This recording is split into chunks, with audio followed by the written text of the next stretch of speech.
Let me share one more with you, and then we'll go to questions. All right? Questions, and you have questions and answers tonight. All right? So I have Pastor David, I have Brian, I have Anthony, I have John back there, and they will answer your questions. Keep your questions to what we cover tonight, all right? I know you may have many, many other questions, but keep your questions to what we have covered tonight. All right. John chapter 4. John chapter 4, verse 3.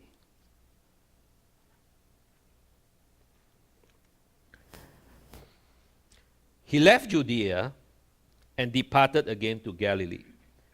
And he must needs go through Samaria. All right? The Samaritan. All right? Since we are talking about Samaritan, I thought I'll just throw in this one. Look at what Jesus says. He must needs to go through Samaria. He doesn't have to, but he must would. He must go through it. Because he's going to show you something fundamental here. He must needs go through Samaria. Remember the Samaritans? Jewish Samaritans? But he must go. Jesus says, Jesus' ministry was mainly for the Jews. But once in a while, he will depart and show the Jewish people how much he loved the Gentiles. This Samaritan. All right? He comes to a city in Samaria which is called Sychar, next to the parcel of ground that Jacob gave to his son Joseph.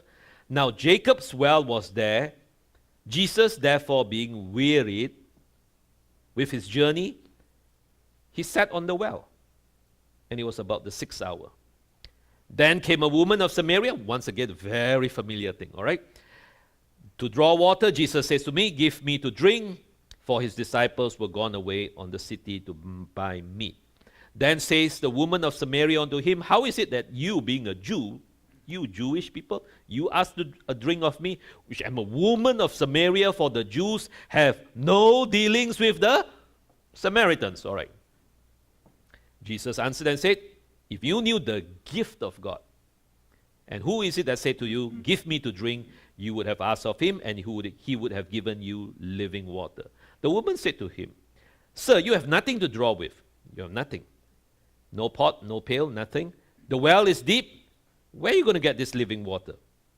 Are you greater than our father Jacob, who gave us this well, and drank thereof himself, his children and his cattle? Jesus answered and said to her, whosoever drink of this water shall thirst again, but whosoever drinketh of the water that I shall give him shall never thirst, but the water I give him shall be in him a well of water, springs to everlasting life. All right, let's just stop there for a while. Okay, once again, Jewish Samaritan. So Jesus came, he must needs, because he's going to show something really, really powerful here. He meets this woman, all right? So Jesus came to the city, and he sat on a well. And then there was a discussion about wells, all right? It was Jacob's well, his father dug it, Isaac, Jacob dug wells. And here is the thing. Way back in Genesis, when we first learned about wells, all right? Wells give water, right? You need water for your life, for your animals, for yourself, for everything. But there was a significance here. In those days in Genesis, you see, they would come, Isaac would dig a well, or he would dig several wells. Then the Philistines would come in and cover back the well. Put earth on top of it, cover it up. So now you don't have a well. So once again, look at the significance of this. Jesus is now comparing this well to his well. He's saying, look, you know wells give water, but you are drinking from the wrong well. Your well, which is your teaching, what you believe in, you can live on it for a while, drink from it for a while, and then the Philistines, to be followed by the Pharisees now, they will come and they will fill up this well with earth. It will change. Your well that you drink from is going to get dry very fast. And when it gets dry, you will get thirsty again. So your well is no good. I'm going to give you something completely different. I'm going to give you something that will never run dry, that can never be covered up by earth. No Philistines, no Pharisees, no teacher, no demon will ever take this away from you. I'm going to give you living water. The woman didn't know what was happening. Where am I going to find this living water? Yeah, you have nothing to drink. Because her eyes is focused on that well. And that's sometimes, many times, where we are. We focus on, once again, like the Samaritan, we focus on doing good. We say, look, this is the way to heaven. This will earn me eternal life. I do everything good. I'm a good person. At the end, when I stand before God, God says, what a great person you are. Please enter into heaven. You are the best. And we look at that well and we say, yes. This woman has been taught, we will go on a little bit longer, a little bit more about this woman, and you're going to find tremendous truths here.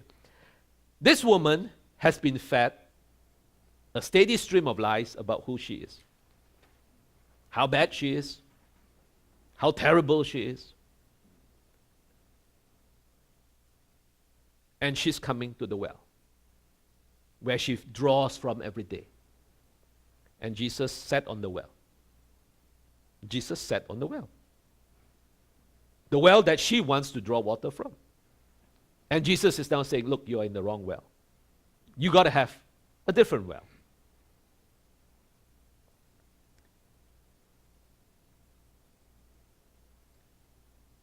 Verse 13. Jesus answered and said to her, okay, whosoever drinks of this water shall thirst again. If you believe something wrong, if you have wrong believing in you, you are going to thirst again and again and again. You may think it's correct, but if it's wrong, you are going to thirst again and again. Next verse. But whosoever drinketh of the water that I shall give him.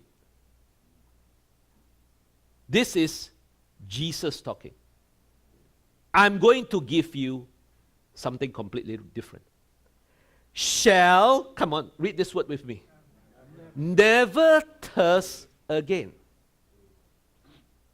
Okay? Let's just stop here. How many of us have said this? Okay? I don't want to show off hands. But how many of us, good Christians, solid men, who love Jesus, have said this? I thirst for more of you, Jesus.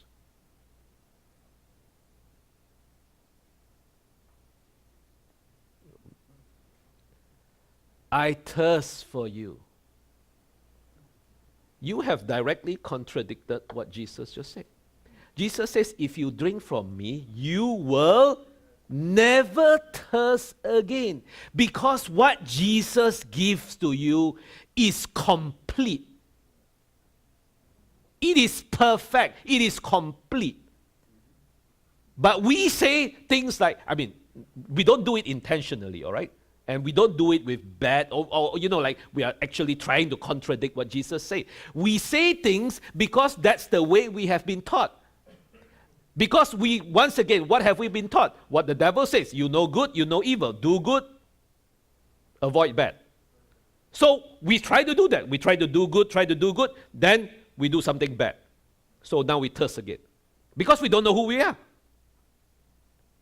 When our focus should be on the living water, the moment you drink of Jesus, you will never thirst again. Jesus is very specific. You will never thirst again.